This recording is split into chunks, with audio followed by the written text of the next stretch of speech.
বাংলাদেশ জামাত ইসলামী ঢাকা মহানগরী উত্তরের সম্মানিত আমির জননেতা জনাব সেলিম উদ্দিন, নায়েবে আমির সহ অন্যান্য নেতৃবৃন্দ, শ্রমিক কল্যাণ ফেডারেশনের সম্মানিত নেতৃবৃন্দ, শ্রমিক বন্ধুগণ,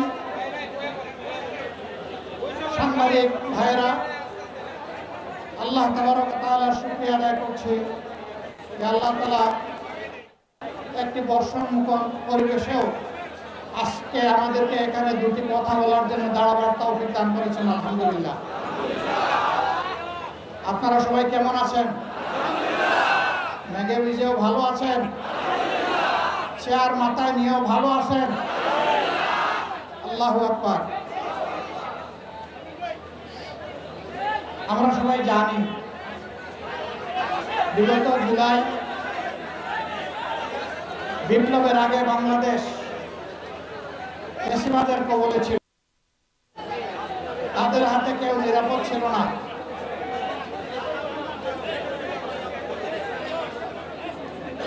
তাদের হাতে কেউই নিরাপদ ছিল না। এই দেশকে নিরাপদ করার জন্য এবং ফ্যাসিবাদের হাত থেকে উদ্ধার করার জন্য ছাত্র তরুণ যুবকদের নেতৃত্বে, শ্রমিক বন্ধুদের নেতৃত্বে এই দেশে আপামর জনগণ রাস্তায় নেমে এসেছিল এবং ফ্যাসিবাদের প্রতীক শেখ হাসিনাকে দেশ ছেড়ে পালাতে বাধ্য করেছিল। এই কাজটি এমনি এমনি হয়নি। প্রচুর মানুষকে এখানে জীবন দিতে হয়েছে। আমাদের হাতে হাজার খানেক মানুষের নিশ্চিত ঠিকানা সংরক্ষিত আছে। তাদের মধ্যে 60% মানুষ শ্রমিক, আর সবাই মিলে 40%। এই শ্রমিকদের বেশিরভাগ আবার অত্যন্ত সীমিত আয়ের। তাদের নুন আনতে পান্তা ফুরায়, ভালো করে পেটে ভাত দিতে পারে না, কিন্তু নিজের পরিবারের দিকে তারা তাকায়নি। তারা তাদের একটা মূল্যবান জীবন জাতিকে উপহার দিয়ে দুনিয়া থেকে চলে গেছে। আমরা দোয়া করি এই জুলাই আন্দোলনের যারাই নিহত হয়েছেন জালিমের হাতে, আল্লাহ তাদের সকলকে শহীদ হিসাবে কবুল করুন। সম্মানিত ভাইরা, অসংখ্য সহযোদ্ধা তারা আহত হয়েছেন, পঙ্গু হয়েছেন। আজকে তাদের দাবির জন্য যেদিন জুলাই সনদে স্বাক্ষর হবে পর্যন্ত তাদেরকে রাস্তায় নামতে হচ্ছে। আমি মনে করি এই জাতির জন্য একটি লজ্জাস্কর। আমরা বারবার দাবি তুলেছি, তাদেরকে স্বীকৃতি দিন, সাংবিধানিক স্বীকৃতি দিন তাদের। কিন্তু না, আমাদের ইন্টারিম সরকার তা দেখাতে ব্যর্থ হয়েছে বলেই আজকে তারা সংসদের দক্ষিণ প্লাজায় অবস্থান নিয়েছিল। আমরা শুনেছি এখন সরকার এই বিষয়টা গুরুত্ব সহকারে নিয়েছেন, কিন্তু এর মাঝে কিছু অসুন্দর কাজ হয়েছে কিনা আমি নিশ্চিত না। যদি হয়ে থাকে তাহলে আমি ব্যথিত, দুঃখিত, লজ্জিত। এই যারা জালিমের হাতে মার খেয়েছে, আজকে ইন্টারিম সরকারের পুলিশের হাতেও যদি তারা মার খায়, এ লজ্জা আমরা কোথায় ডাকবো?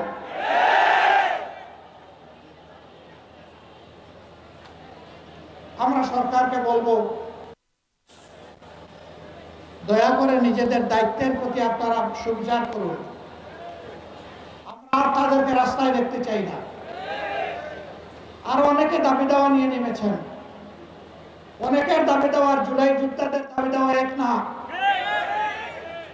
এটাকে ভিন্ন মর্যাদার চোখে অবশ্যই দেখতে হবে। বন্ধুগণ, আসলে যে সমাজের সর্বাঙ্গে ব্যথা, আপনি মলম লাগাবেন কোথায়? দুর্নীতিতে এই সমাজ পুরোপুরি ছেয়ে আছে। আগেও ফ্যাসিজমের সময় দুর্নীতি হয়েছে, এখন আরো বিপুল শক্তিতে এখন দুর্নীতি হচ্ছে। কোথাও মানুষের কোনো শান্তি নেই, নিরাপত্তা নেই, ইজ্জত নেই। প্রতিদিন চাঁদাবাজি, এইটা সেইটা কেন্দ্র করে অহরহ মহৎ হচ্ছে, দুর্ঘটনা ঘটে চলছে। এর তো সমাপ্তি অবশ্যই হতে হবে। কে করবে এই সমাপ্তি? যারা নিজেরা ধৈর্য ধরে দায়িত্বশীলতার পরিচয় দিচ্ছে, যারা দেশের মানুষকে নিয়ে আগামীর একটি নতুন বাংলাদেশের স্বপ্ন দেখে, তারাই কেবল পারবে এই যন্ত্রণা থেকে জাতিকে মুক্ত করতে। আমরা একটি নিপীড়িত সংগঠন, আমাদের সাথে যে আচরণ করা হয়েছে, এই পাক ভারত উপমহাদেশে কার সাথে সেই আচরণ করা হয়েছে? বাংলাদেশের ইতিহাসে কারোর সাথে সেই আচরণ করা হয়নি। এক এক করে আমাদের 11 জন নেতা সহ হাজারো সহকর্মীকে হত্যা করা হয়েছে। এর পাশাপাশি হাজার হাজার সহকর্মীকে পঙ্গু করা হয়েছে, বাড়ি ছাড়া করা হয়েছে, বাড়িঘর বুলডোজার দিয়ে ভেঙে দেওয়া হয়েছে, সবগুলো অফিস বন্ধ করে রাখা হয়েছে, আমাদের প্রতীক কেড়ে নেওয়া হয়েছে, আমাদের সংগঠনকে দিশেহারা সরকার শেষ পর্যন্ত নিষিদ্ধ ঘোষণা করেছে। বলেন, এটা আর কারো প্রতি করেছে? কোন কালে করেছে? কারো প্রতি এটা হয়নি। কিন্তু যখন 5 আগস্ট বিপ্লব হয়ে গেল, আমরা সিদ্ধান্ত নিলাম এই মজদুর সংগঠনকে এই সবার এগিয়ে আসতে হবে, এই সমাজের পক্ষে মানুষের কল্যাণের জন্য, শান্তি শৃঙ্খলা ফিরিয়ে আনার জন্য। আমরা ঘোষণা দিলাম আমরা ব্যক্তিগত পর্যায়ে কারো উপর থেকে কোনো ধরনের প্রতিশোধ নেব না। তবে ক্ষতিগ্রস্ত পরিবার এবং ব্যক্তি, তাদের ন্যায় বিচার পাওয়ার অধিকার আছে। তারা যদি আদালতের আশ্রয় নেয়, আমরা তাদেরকে সর্বাত্মক সহযোগিতা করব। আফসোস, আমাদের মিডিয়ার সকলে নয়, 2-1 জন মগজ বিগড়ে গেল, তারা আমার কথাটাকে উল্টায় ফেললেন। তারা বললেন যে জামাতের আমির আওয়ামী লীগকে ক্ষমা করে দিয়েছে। আওয়ামী লীগ শব্দটাও আমি মুখে আনি। আমি তখন ওই মিডিয়াকে জিজ্ঞেস করলাম যে আপনার কানে কি তালা ছিল? আপনি স্টিলের চশমা পরেছিলেন? আপনার কথা আমার উপর চাপাই দিলেন। আপনি তো এই নিউজটা করেছেন পারভার্টেড নিউজ, ন্যায়ভ্রষ্ট নিউজ। আপনি সাদাকে সাদা বলেন নাই, কালোকে কালো বলেন নাই, আপনি সাদাকে কালো বানিয়েছেন। সম্মানিত ভাইরা, আমাদের অবস্থান ওখানেই আছে, আমরা বলতে। আমাদের সহকর্মীদেরকে সতর্ক দৃষ্টি রাখুন, কেউ যাতে সমাজকে অস্থির করতে না পারে। আমরা বলেছিলাম চলে যান, ইসলাম, হিন্দু ধর্ম, বৌদ্ধ ধর্ম, খ্রিস্ট ধর্ম সকলের উপাসনালয়, মসজিদ সহ সবগুলোকে ভাড়া বসা। আমাদের সহকর্মীরা একটানা 15 দিন মেঘে ভিজে রোদে শুকিয়ে সেই দায়িত্ব 24 ঘন্টা পালন করেছে। 15 দিন পরে সবার সাথে আলাপ আলোচনার প্রেক্ষিতে আমরা আমাদের কর্মীদেরকে ঘরে ফিরিয়ে দিয়েছি। আমরা আমাদের সহকর্মীদেরকে বলেছিলাম সাবধান, আমরা জানি 15 বছর অনেক ক্ষতিগ্রস্ত হয়েছে, আর্থিকভাবে, দৈহিকভাবে, মান ইজ্জতের দিক থেকে, কিন্তু অবৈধ হাত কারো দিকে বাড়ানো যাবে না, কোনো চাঁদাবাজি চলবে না, আমরা দেখতে চাই না। আমরা অফিসে যারা দায় দায়িত্ব পালন করছেন, তারা এই নতুন বাংলাদেশে ঘুষ খাবেন, এটা আমরা দেখতে চাই না। হ্যাঁ, আমরা চেষ্টা করেছি আমাদের সহকর্মীদেরকে নিয়ন্ত্রণ করতে। এর মাঝে কেউ ব্যতিক্রম করলে ছাড় দেই নাই। 2-1টা ব্যতিক্রম হয়েছে, ব্যবস্থা নেওয়া হয়েছে। কিন্তু আলহামদুলিল্লাহ, বাংলাদেশের আপামর জনতার সাক্ষী, আজ বাংলাদেশ জামাতে ইসলামী চাঁদাবাজ দল হিসাবে পরিচিতি লাভ করে না, বরঞ্চ নিরীহ জনগণের পাশে, ব্যবসায়ীদের পাশে দাঁড়াতে গিয়ে, ফুটপাতের আমার ক্ষুদ্র হকার ব্যবসায়ী ভাইদের পাশে দাঁড়াতে গিয়ে বহু জায়গায় আমাদের মানুষ সন্ত্রাসীদের হাতে, চাঁদাবাজদের হাতে আহত হয়েছে। এটি নিয়ন্ত্রণ করার দায়িত্ব সরকারের। আমরা তো সরকারের কেউ না, আমরা সরকারকে দাবি জানিয়েছি কিন্তু এই সরকার কিছুই করতে পারে না। আমরা কথা দিয়েছি দেশবাসী, আপনাদের ভালোবাসা এবং সমর্থনে আল্লাহ রাব্বুল আলামিন যদি আমাদেরকে এই দেশবাসীর খেদমতের দায়িত্ব দেন, সরকার গঠনের সুযোগ দেন, আমরা নিজেরা চাঁদা তুলব না, নিরীহ জনগণের কাছ থেকে জুলুম করে এবং কাউকে চাঁদাবাজি করতে দেব না। অফিস আদালতে ঘুষের বাণিজ্য আর চলবে না। অবৈধ দখলদারি বরদাস্ত করা হবে না। দুর্নীতির মূল জড় কেটে দেওয়া হবে ইনশাআল্লাহ। আমরা একটা দুর্নীতিমুক্ত বাংলাদেশ দেখতে চাই। জাতি, ধর্ম, দল, মত নির্বিশেষে 18 কোটি মানুষের প্রত্যেকটা নারী পুরুষ রাষ্ট্রীয় সংবিধান স্বীকৃত তার সকল অধিকার সমানভাবে ভোগ করবে ইনশাআল্লাহ। আমরা সকলের জন্য ন্যায় বিচার কায়েম করব। বিচারে কারো সামান্য তারতম্য করা হবে না।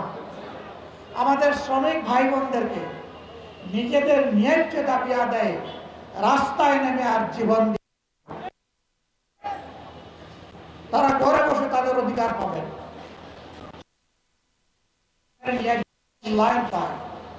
তাহলে মালিকরাই উপকৃত হবে। তখন তারা সন্তুষ্টির সাথে তারা তখন কলকারখানার গতি বাড়িয়ে দেবে। এতে মালিকরাই উপকৃত হবে, বাঁচবেন না। শ্রমিক মরলে আপনার বা কারখানার মৃত্যু হতে। আমরা এখানে শ্রমিক মালিক সংঘাত চাই না। আমরা চাই শ্রমিক মালিক পরস্পরের সহযোগী, পরস্পরের ভাই।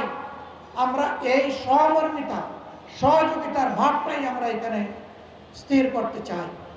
কিন্তু আফসোস, যুগের পর যুগ বিভিন্ন শ্রমিক সংগঠন আমাদের শ্রমিক ভাইদের অধিকারকে বিক্রি করে নিজেরা লাভবান হয়েছে। শ্রমিকদের ন্যায্য কোনো দাবি তারা আদায় করে নাই।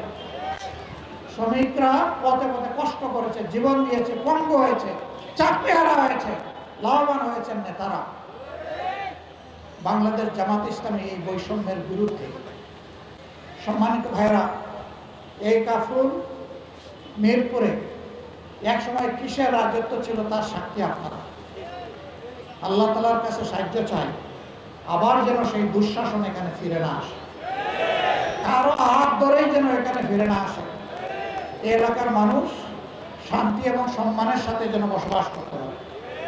ব্যবসায়ীরা তাদের জায়গায় ব্যবসা করবেন, চাকরিজীবীরা চাকরি করবেন, ছাত্রছাত্রীরা তাদের লেখাপড়ার কাজ চালিয়ে যাবেন, মা বোনেরা পেশাগত এবং সাংসারিক দায়িত্ব পালন করবেন। যার যার জায়গায় সম্মান এবং নিরাপত্তার সাথে তারা এই দায়িত্ব পালন করবে।